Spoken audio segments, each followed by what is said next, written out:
দুপুর পার হয়ে গেল গা, একটা কাস্টমার এলো না, গরুগুলা কি আজকে বেচতে পারতাম না।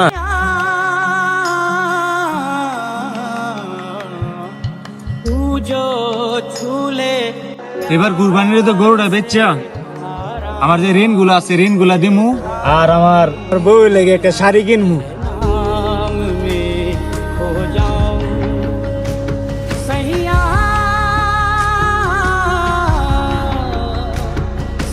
গরুগুলা লইয়ে এলাম সকালবেলা, দুপুর পার হয়ে গেল গা, একটা কাস্টমার এলো না, গরুগুলা কি আজকে বেচতে পারতাম না। Well, someday nobody knows, nobody knows. I was dancing in গরু কি পালছেন নাকি? ও ভাই, গরু 1 বছর ধরে পালতেছি। গরু তো 1 বছর ধরে পালছেন, বেচবেন কত? ভাই গরু তো 2,20,000 বেচলাম হইলে, তো এই বাজারের অবস্থা বেশি ভালো না।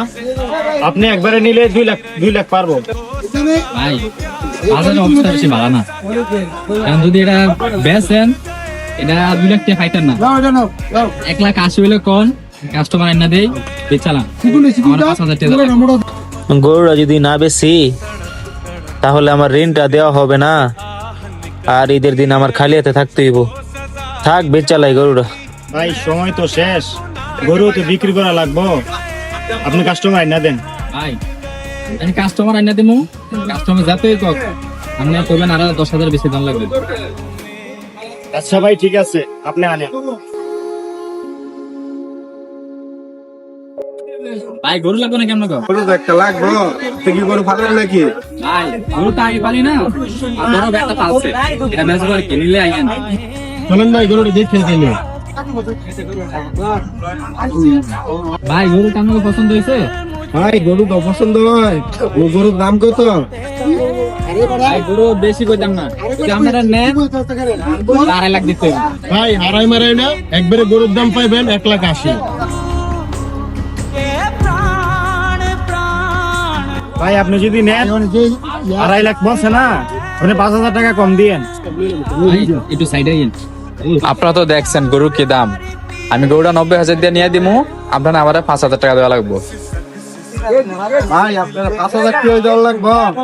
5,000 দিব দাঁড়া, গরু তো সুন্দর।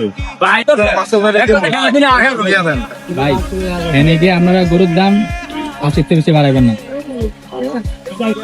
ভাই আপনার 5,000 টাকা বাড়াই দিব, আপনি যেহেতু ফালছেন তো গরুর দাম করে দিয়ে দেবো।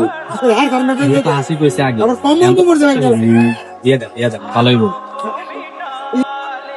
ভাই আচ্ছা, গরুটা তাহলে আপনারা নিয়ে যান, আপনাদের রিজিকে ছিল। এই আপনি তো গরুটা বেচে দিছেন, আপনাকে তো টাকা দেওয়ার কথা ছিল, এই নেন আপনার টাকাটা।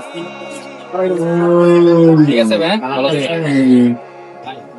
ওটা কিনে তো দিচ্ছেন, কি দিচ্ছেন? আমার কিনটা দিও। গরু বেচতে পেলাম এটা আর কিনা পেলাম এটা, তুমি খেলে লাভ আর লাভ। একটা বছর গরুটা পাইলা লাভ হইলো মাত্র 5,000 টাকা, কাদার মতো একটা বছর খাটলাম। যাক আলহামদুলিল্লাহ, লস দেওয়াই নাই। মাথার ঘাম পায়ে ফেলে সারা বছর কষ্ট করে কৃষকেরা, আর 5 মিনিট কথা বলে হাজার হাজার টাকা নিয়ে যায় দালালেরা। আমাদের উচিত কোনো দালালকে টাকা না দিয়ে সরাসরি কৃষকদের কাছ থেকে তাদের ন্যায্য মূল্য দিয়ে গরু ক্রয় করা।